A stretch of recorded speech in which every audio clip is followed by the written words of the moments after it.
Kitab-kitab Allah. Assalamualaikum warahmatullahi wabarakatuh. Anak-anakku sekalian yang semoga dirahmati Allah, hari ini pelajaran kita sudah memasuki tentang kitab-kitab Allah. Karena itu, marilah kita awali pelajaran kita dengan membaca doa. Raditu billahi robba, wabil islami dina, wabi muhammadin nabiyya wa rasula, rabbi zidni ilma, warzuqni fahma. Amin ya rabbal alamin. Pengertian kitab-kitab Allah. Kitab berasal dari kata kataba yang artinya menulis. Kitab artinya tulisan atau apa yang ditulis. Kitab Allah adalah kitab suci yang diturunkan oleh Allah Subhanahu wa ta'ala kepada para nabi dan rasulnya. Kitab Allah berisi kumpulan wahyu-wahyu Allah Subhanahu wa ta'ala. Dan wahyu Allah adalah kalam atau perkataan Allah yang diturunkan kepada para nabi dan rasulnya. Kitab Allah diturunkan kepada para nabi dan rasul pilihan Allah. Hanya ada 4 nabi yang menerima kitab Allah, yaitu 1. Taurat yang diturunkan pada Nabi Musa alaihi salam. 2. Zabur diturunkan pada Nabi Daud alaihi salam. 3. Injil yang diturunkan kepada Nabi Isa alaihi salam. 4. Al-Quran yang diturunkan kepada Nabi kita Nabi Muhammad sallallahu alaihi wasallam.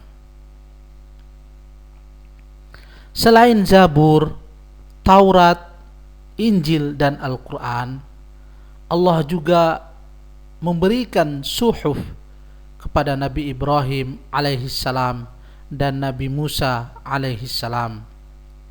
Suhuf berarti lembaran berisi wahyu Allah.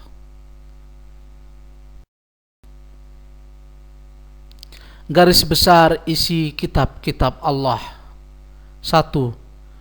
Ajaran tentang tauhid atau mengesahkan Allah.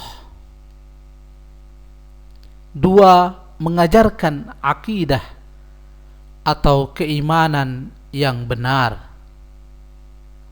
3. Hukum-hukum dan peraturan Allah.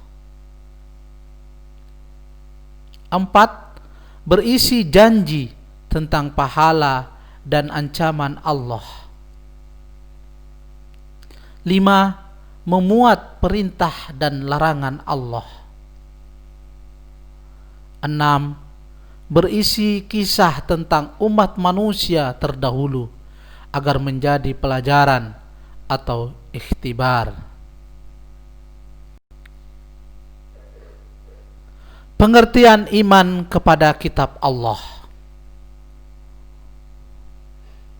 Beriman kepada kitab Allah adalah meyakini dengan sepenuh hati bahwa Allah telah menurunkan kitab suci kepada para nabi dan rasulnya.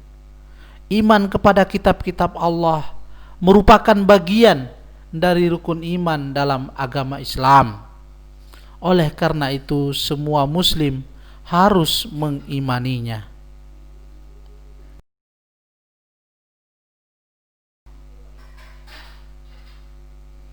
Nabi dan Rasul penerima kitab-kitab Allah. 1. Nabi Musa alaihi salam mendapatkan wahyu yaitu Taurat untuk disampaikan kepada Bani Israel. Sebelum mendapat kitab Taurat, Nabi Musa diperintahkan puasa selama 40 hari. Kitab Taurat menerangkan keesaan, janji, hukum, dan ancaman Allah.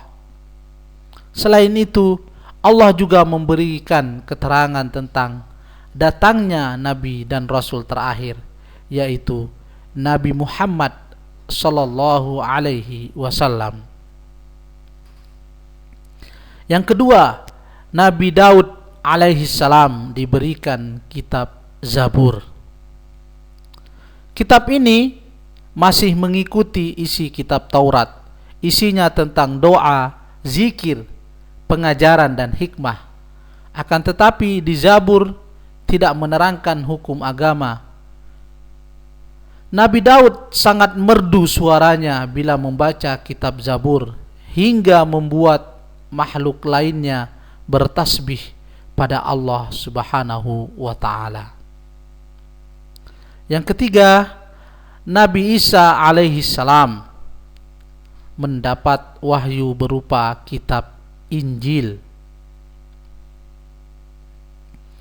Di dalam kitab Injil terdapat petunjuk dan cahaya membenarkan kitab-kitab sebelumnya.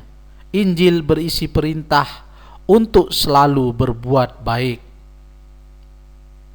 Dan yang keempat, yang terakhir adalah Nabi kita Nabi Muhammad sallallahu alaihi wasallam menerima kitab Al-Quran.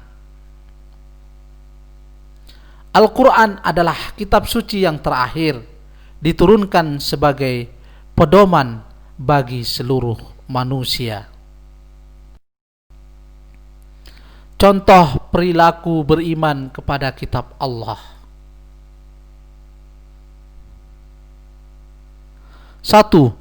Meyakini kebenaran kitab Allah sebagai kebenaran yang hakiki.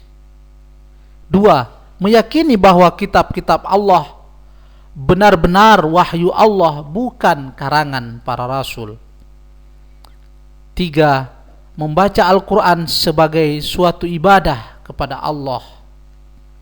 4. Mempelajari dan mendalami Al-Quran. 5. Mendakwahkan dan memperjuangkan Al-Quran. 6.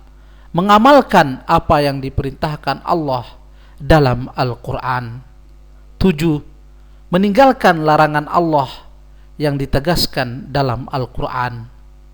8. Mempedomani Al-Quran dalam perilaku sehari-hari.